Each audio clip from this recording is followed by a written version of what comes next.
Joining me now is David Clemens, and he is MPC's Great Books Program Coordinator. So please welcome Mr. Clemens. Hi, thank you for being here. Hi, Christy, thank you. Sure. So in addition to being the Great Books Program Coordinator, what is your other role at MPC? Well, my primary role is as an instructor, and I teach courses that are all transfer level courses. Freshman composition, introduction to literature, critical thinking, my class in robots and artificial intelligence, and literary and cinematic works produced about robots and artificial intelligence, and a survey course called Literature by and About Men. And I'll also be teaching the new Introduction to Great Books course in the Great Books program. Well, I'd like to call it innovative. Great Books is a theory of education that has been around since about 1910, where there was a reaction against a model of education that was becoming increasingly specialized for the study of science and the study of technology. And there was a man named John Erskine at Columbia University who felt that too much specialization was a bad idea for the development of young minds. That when people go to college, they should be active in the development of a self, an expansion of the self, a discovery of the way people have thought about human life and the human condition throughout history. So he developed a course there. Then it moved to the University of Chicago, where it had its greatest flowering in the mid-20th century. So in some ways, the Great Books program seems kind of retro. It was set aside during the 1960s and 1970s.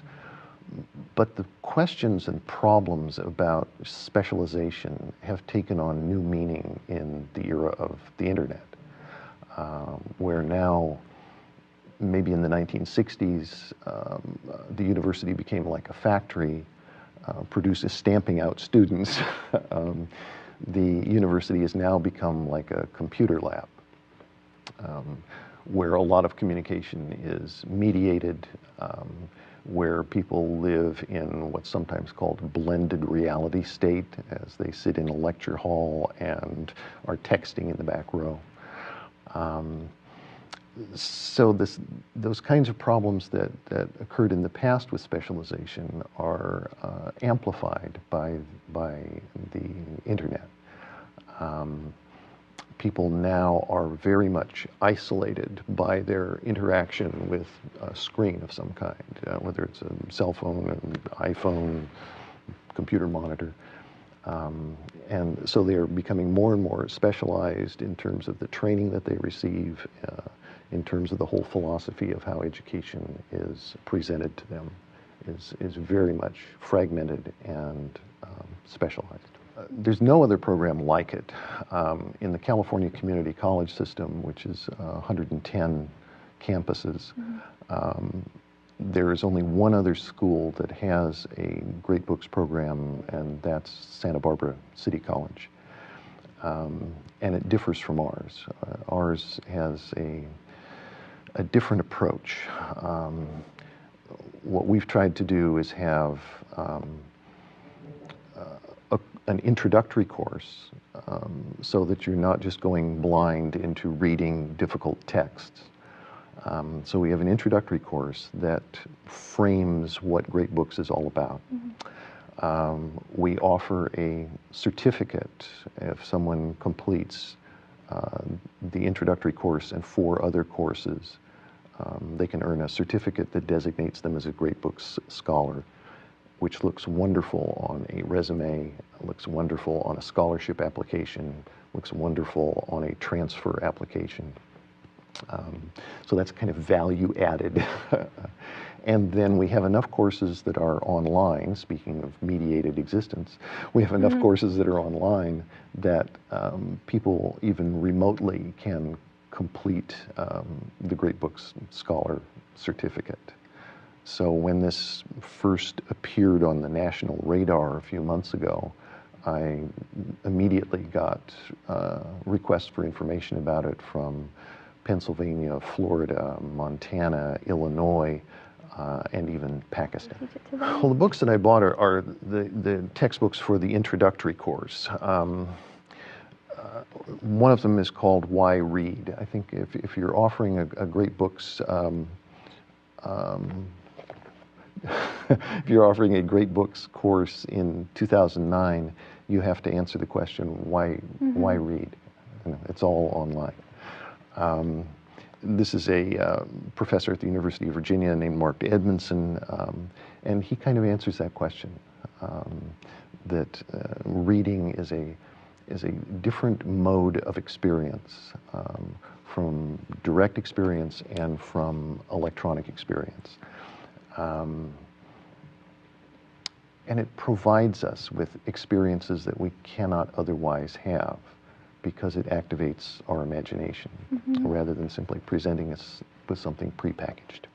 So Why Read is what that is for. This is Robert Pinsky's book, Democracy, Culture, and the Voice of Poetry. Pinsky makes an interesting argument that will also be in that introductory class, that there is a relationship between great books and democracy. One of the things they wanted to do at the University of Chicago and at Columbia was acquaint people with the roots of our system of government and some of our philosophical ideas about the dignity of the individual.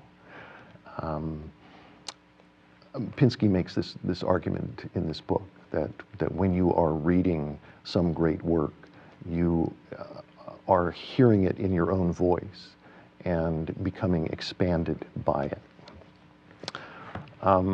Kenneth Rexroth, a very interesting book called Classics Revisited, which are kind of short meditations on a number of classic works that most people today have not read.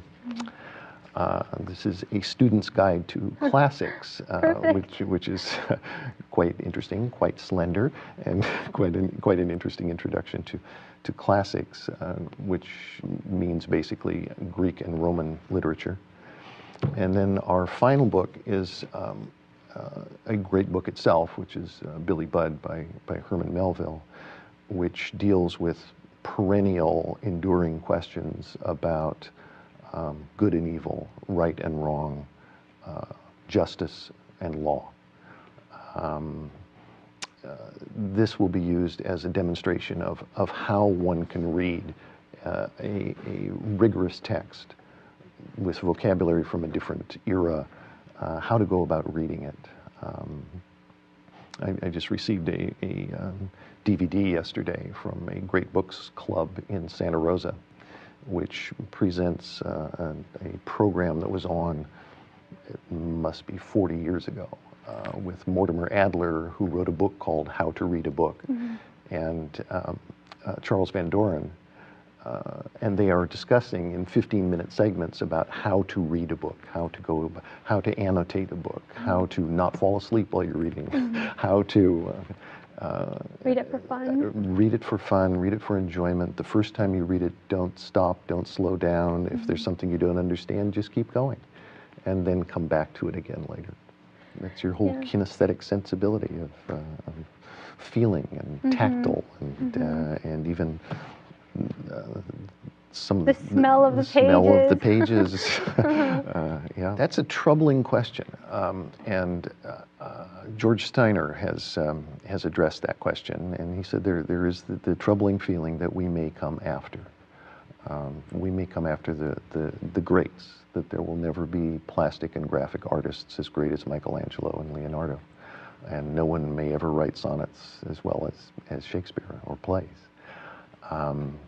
And he sees in that a kind of danger, that there can be an anger on the part of culture with this sense that we are the epilogue, that there will never be anyone as great again. They say the greatest author is Homer, because he stands at the beginning. You know, he did it first. But let's be optimistic. Right. Thank you, Christy. Thank you. And thank you, listeners and viewers.